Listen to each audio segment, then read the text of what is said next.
Have you ever sat in a room full of people who were laughing at you, while secretly knowing that within days, their entire world was about to change? Not because you planned revenge. Not because you hated them, but because they had spent so long looking down on you, that they never bothered to see who you really were. 3 years ago, that happened to me. And it started with a janitor application. A stupid piece of paper, a cheap joke, a room full of laughter, and a family that thought they had already won. What none of them knew was that 48 hours earlier, I had signed a document worth nearly $200 million, a document that would change all of our lives forever. My name is Nathan Sterling, and this is the story of how my wife's family publicly humiliated me at Thanksgiving dinner, only to discover a week later that I owned the company they thought made them untouchable. I met Olivia Bennett 8 years ago. Back then, neither of us cared much about money. She worked at a marketing agency. I worked as a business consultant. We met in a coffee shop during a rainstorm, the kind of cheesy story people usually don't believe. But it was true. The relationship moved quickly. Within 2 years we were married. And for a while, life was good, really good. The problem wasn't Olivia. At least not at first. The problem was her family. The Bennetts were wealthy. Very wealthy. Not billionaire wealthy, but wealthy enough to think the rules didn't apply to them. Her father, Gregory Bennett, owned Bennett Industrial Systems, a manufacturing company supplying equipment to construction firms throughout the Midwest. The company generated tens of millions every year, and Gregory never let anyone forget it. Every family dinner became a performance. Every holiday became a competition. Every conversation somehow circled back to money, expensive watches, luxury cars, vacation homes, private golf clubs. Everything was designed to show people how successful they were.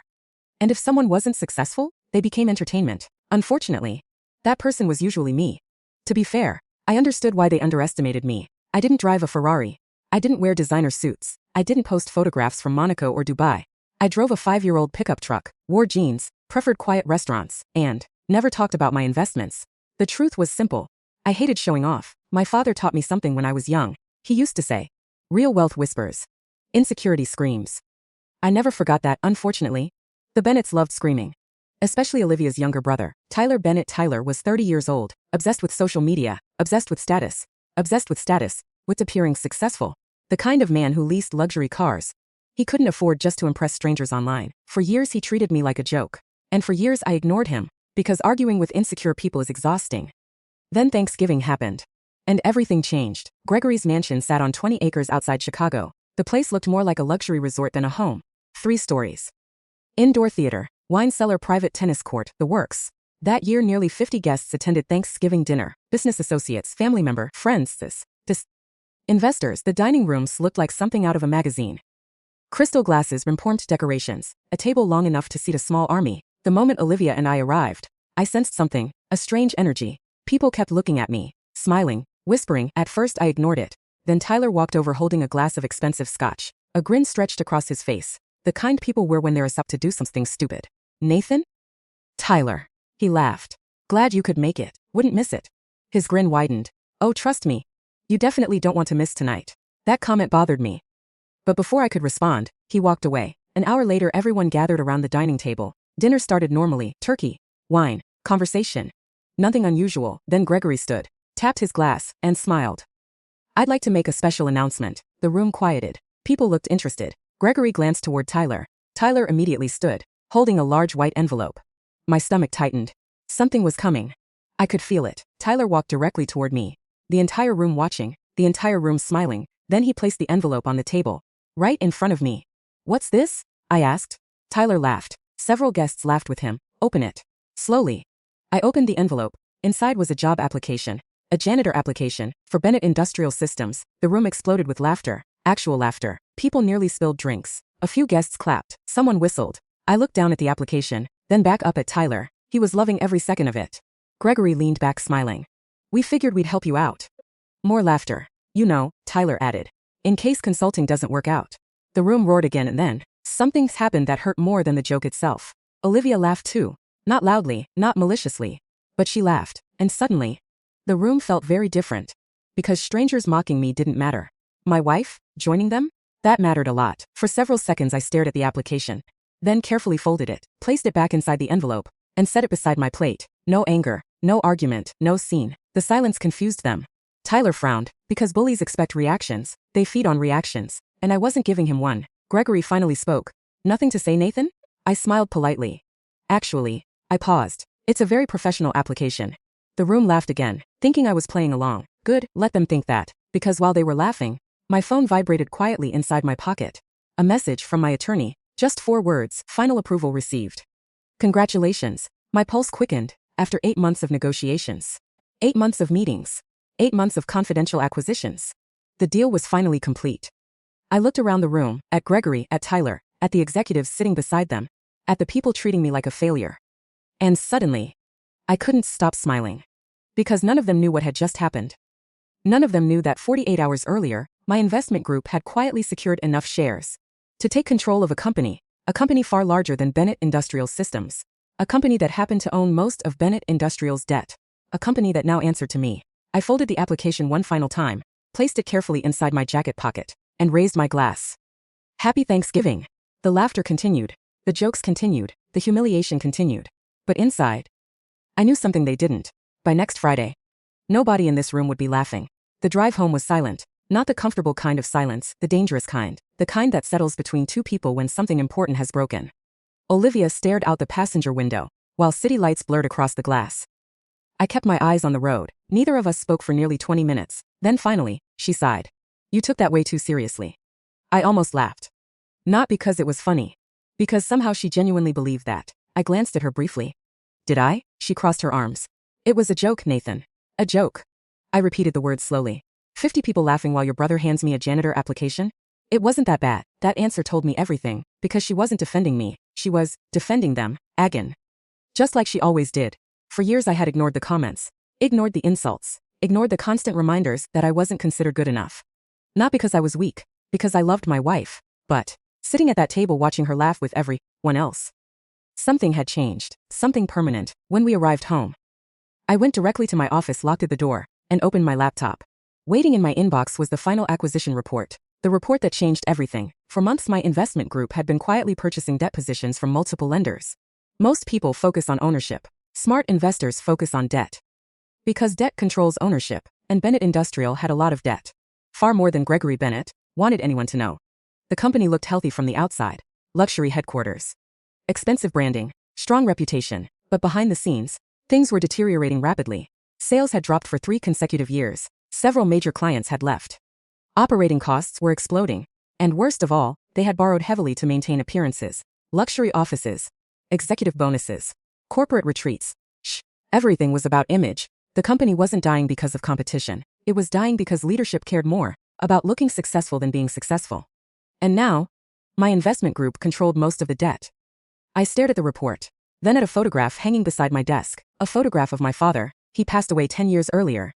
But I still remembered something he used to say. Never interrupt people while they're making mistakes.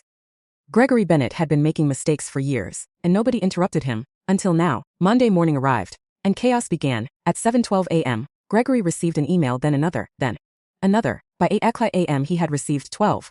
Every lender wanted answers. Every lender wanted meetings. Every lender wanted updated financials. For the first time in years, people stopped accepting his excuses. At 8:45 a.m., an emergency board meeting was scheduled. Attendance mandatory. Gregory assumed it was another routine financial discussion. Tyler assumed someone else would fix everything.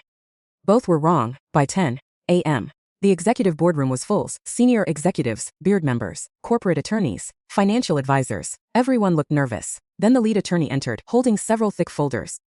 Immediately the room became quiet. Gregory frowned. What is this about? The attorney didn't answer immediately. Instead, he distributed documents around the table. People began reading.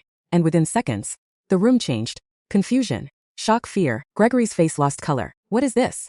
The attorney adjusted his glasses. Effective immediately, majority debt control of Bennett Industrial has transferred to Sterling Capital Partners. Sist. Default silence. Tyler laughed nervously. Okay. He looked around. Who's Sterling Capital? Nobody answered. Because at that exact moment, the boardroom doors opened and I walked inside. Every head turned. Gregory stared. Tyler stared. The entire room stared. Confusion quickly became disbelief. What are you doing here? Tyler asked. I calmly placed a folder on the conference table, then took a seat. The attorney smiled politely. Mr. Sterling is the managing partner of Sterling Capital. The room froze, completely froze. Tyler blinked once, twice, 3 times. No, that was all he managed to say. No. Gregory looked at me as though he was seeing me for the first time, because in many ways, he was. For years he had created a version of me in his mind. A simple consultant. A quiet husband. Someone beneath him. And now that illusion was collapsing, rapidly. You own Sterling Capital? Gregory finally asked. I nodded. One of the founding partners. The room remained silent, then Tyler laughed again. Only this time, it sounded terrified. So what? I smiled. Sterling Capital now controls 71% of Bennett Industrial's outstanding debt. The attorney continued. And under current agreements. He paused. Failure to satisfy debt obligations gives Sterling Capital authority to restructure company leadership. The room exploded. Board members started talking. Executives started arguing. People demanded explanations. Gregory looked physically ill because he finally understood control was gone. And there was nothing he could do about it. Then something unexpected happened. Gregory slowly stood, looked directly at me, and asked a simple question. What do you want? The room immediately became quiet again. Everyone wanted the answer. Revenge? Humiliation? Payback? After Thanksgiving. Most people expected exactly that. I leaned forward, then calmly answered. I want competence. Silence. I want accountability. More silence. I want a company focused on employees and customers instead of executive egos. Tyler's face turned red. You're enjoying this. I looked directly at him. No. And that was true, because revenge wasn't the point. Respect was. For years they judged people based on cars, clothes, appearances, titles. And now, they were finally learning the cost of that arrogance. The meeting continued for another 2 hours. When it ended, everything had changed. Gregory remained temporarily as CEO. But under review, Tyler lost several executive privileges immediately. Financial audits were ordered. Executive compensation was frozen. And for the first time in company history, performance mattered more than family connections. As I stood to leave, Tyler suddenly spoke. Was this planned before Thanksgiving? I stopped and looked at him. Then I reached into my jacket pocket, slowly, carefully, and removed the folded janitor application, the same one he handed me, the same one everyone laughed at. I placed it gently on the conference table, right in front of him. Nobody laughed this time. Keep it, I said calmly. Then I walked out. Behind me, the room remained completely silent. And for the first time in years, the Bennett family finally understood exactly who they had been mocking. The story should have ended there. At least that's what most people thought. The arrogant family got humbled. The company changed hands. The quiet guy turned out to be the most powerful person in the room. Perfect ending. Except real life rarely ends that neatly. Because the biggest surprise wasn't Gregory Bennett, and it definitely wasn't Tyler. It was Olivia. For 3 days after the board meeting, my wife barely spoke. The confident woman who once defended her family's behavior seemed completely lost. She moved through the house quietly, thinking, processing, replaying years of memories. And for the first time, seeing them clearly. Wednesday evening, I found her sitting alone on the back porch. The autumn air was cold. She sat wrapped in a blanket staring into the darkness. Shasai joined her. Neither of us spoke immediately. Finally she broke the silence. I was embarrassed. I looked at her. About what? Her eyes filled with tears. About who I became. The answer surprised me because for the first time, she wasn't defending her family. She wasn't making excuses. She wasn't minimizing what happened. She was taking responsibility. I laughed. She whispered. It sounded painful. Almost unbearable. I actually laughed when Tyler handed you that application. I remained silent, because sometimes people need space to tell the truth. I keep replaying it. She continued. Every night. I see your face, and I realize you weren't hurt because of my father. You were hurt because of me. A tear rolled down her cheek. That hurt me too. Because despite everything, I still loved her. For a long moment neither of us spoke. Then I quietly said something I had never told her. The application didn't bother me. She looked confused. What? The application wasn't the worst part. I stared into the darkness. The worst part was realizing that after 8 years of marriage, I paused. You believed them. The words hit her hard. Because they were true. And she knew it. For years she had watched her family treat people differently based on money. And eventually, without realizing it, she started doing the same thing. That realization broke her, and for the first time, I saw genuine regret. Not regret for getting caught, not regret because circumstances changed. Real regret, the kind that changes people. Unfortunately, not everyone in the Bennett family was changing, especially Tyler. While Olivia was reflecting, Tyler was panicking, because something far worse than losing power was happening. People were finally paying attention to his performance, and there wasn't much to see. Over the next month, the leadership review uncovered shocking problems: unauthorized spending, fake consulting contracts, luxury travel expenses disguised as business development, friends hired into executive roles, despite having zero qualifications. And nearly all of it led back to Tyler. The company hadn't just been mismanaged. It had become a family playground. Every week another problem surfaced. Every week another executive resigned. Every week, Tyler became more desperate. Then one Friday morning, my phone rang. Gregory Bennett. I answered. Good morning. Silence, then a tired voice responded. We need to talk. For the first time since I'd known him. Gregory sounded old, not powerful, not intimidating, just tired. We met later that afternoon, not at the company, not at his mansion, at a small coffee shop, the kind of place he would have mocked a year earlier. When I arrived, he was already there. No expensive suit, no luxury watch, no audience, just a man carrying the weight of his mistakes. He looked up, and for several seconds, neither of us spoke. Finally he sighed. I owe you an apology. The words sounded difficult, painfully difficult, but sincere.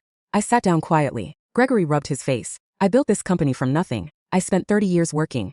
And somewhere along the way, I confused success with superiority. I listened, because for the first time, he was telling the truth. The worst part? He laughed bitterly. I taught my children to do the same thing. That statement stayed with me, because he was right. Tyler didn't become arrogant by accident. He learned it, inherited it, lived inside it for years. Gregory stared out the window. You saved the company. I shrugged. The employees saved it. He smiled slightly, then asked a question I didn't expect. Why didn't you destroy us? I thought about that carefully, because honestly, many people would have. Many people would have enjoyed the revenge, the humiliation, the payback, but that's not who I wanted to be. Finally I answered, because I wasn't trying to win. Gregory frowned. What does that mean? I smiled. It means I wasn't competing with you. Silence, then slowly. Gregory nodded, as if he finally understood. And maybe he did, because the people who constantly need to prove they're successful are usually competing with everyone. The truly successful ones, they're usually too busy building something meaningful to care. A week later, the final leadership review was completed. And the results shocked everyone. Tyler Bennett was officially removed from all executive positions. Effective immediately, no exceptions, no family favoritism, no special treatment, just performance. The same standard everyone else faced, the same standard he had mocked others for failing to meet. And now, it was his turn. The board voted unanimously. Even Gregory supported the decision. When Tyler received the news, he exploded. Threats, accusations, angry emails. But none of it mattered, because for the first time in his life, his last name couldn't save him. And that lesson changed everything. Or at least, it was about to. Most people expected Tyler Bennett to disappear after losing his executive position. Honestly, I expected that too. After everything that happened, it would have been the easiest thing in the world for him to blame everyone else. Blame me. Blame the board. Blame his father. Blame circumstances. Anything except himself. For the first few weeks, that's exactly what he did. He posted angry messages online, complained to anyone willing to listen, told people he had been betrayed, that the company had been stolen, that he was a victim. The irony wasn't lost on anyone, especially the employees who had spent years watching him waste company money while pretending to be a business genius. But then, something unexpected happened. Reality arrived, and reality has a way of stripping away illusions. For the first time in his life, Tyler had no title, no executive office, no assistants, no corporate credit card, no special treatment, just himself, and he hated what he saw. 3 months later, I received an email. The sender surprised me. Tyler Bennett. I almost ignored it, almost instead. I opened it. The message was short. Can we meet? No cameras, no lawyers, just 20 minutes. I stared at the screen for several seconds, then replied, tomorrow. The next afternoon Tyler walked into my office, and honestly, I barely recognized him. The arrogance was gone, the expensive suits were gone, even the way he carried himself had changed. For the first time, he looked like a normal person, not a spoiled executive, not a social media celebrity, not a Bennett heir, just a man. He sat down quietly. And then something happened that I never expected. He apologized, not the fake kind, not the corporate kind, not the apology people give when they're trying to get something. A real apology. I was wrong. Those 3 words carried more weight than 100 excuses ever could. Tyler looked down at his hands. I spent my entire life believing money made people important. Silence. My father taught me that without realizing it. More silence.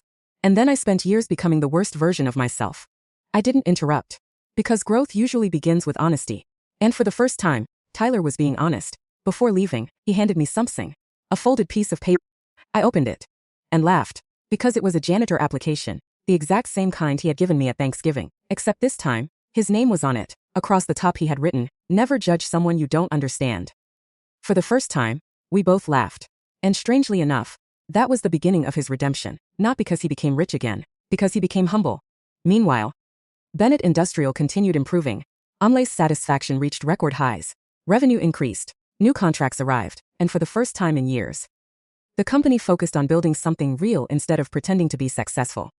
Gregory officially retired 6 months later. The retirement ceremony surprised everyone, including me, because during his speech, he did something nobody has expected. He publicly admitted his mistakes, standing before hundreds of employees.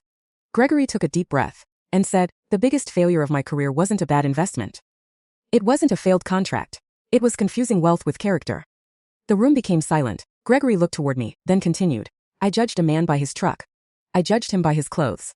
I judged him by things that never mattered. And I almost destroyed my family because of it. Many employees had tears in their eyes, because genuine accountability is rare, especially from powerful people. When the speech ended, Gregory walked over and shook my hand, then quietly said something I'll never forget. You were the best thing that ever happened to this company. I smiled. No, he frowned. What do you mean? I looked around the building at the employees, the managers, the people who worked hard every day. They were, because companies aren't buildings. They're people. And once people feel respected, amazing things happen. The biggest change, however, happened at home. One evening Olivia and I sat together on our back porch, watching the sunset. The same place where months earlier she had admitted her mistakes. She rested her head on my shoulder and quietly asked, do you think we would have survived if the company hadn't changed hands? I thought about that for a long moment, then answered honestly. No. She nodded. Because she already knew. The company wasn't what saved our marriage. Truth did, accountability did, growth did. Without those things, nothing survives. Not businesses, not friendships, not marriages. A year later, I walked into my office and looked at the framed janitor application hanging on the wall. Employees always asked why I kept it. The answer was simple. It reminded me of something important. People will always underestimate you. Some will judge your appearance, your car, your clothes, your job title. Let them. Because the people who spend their lives trying to look important are usually distracted from becoming important. And, sometimes, the quietest person in the room is the one holding the pen that signs the future. I looked out the office window. The city skyline stretched endlessly beneath the afternoon sun. Beautiful, peaceful. And for the first time in a very long time, everything felt exactly as it should. Not because I won, but because I never needed to prove anything in the first place. If you were in Nathan's position, what would have hurt you more? The fake job application? Or seeing your own wife laugh along with everyone else? Would you have fired Tyler and Gregory immediately after taking control of the company? Or would you have given them a second chance?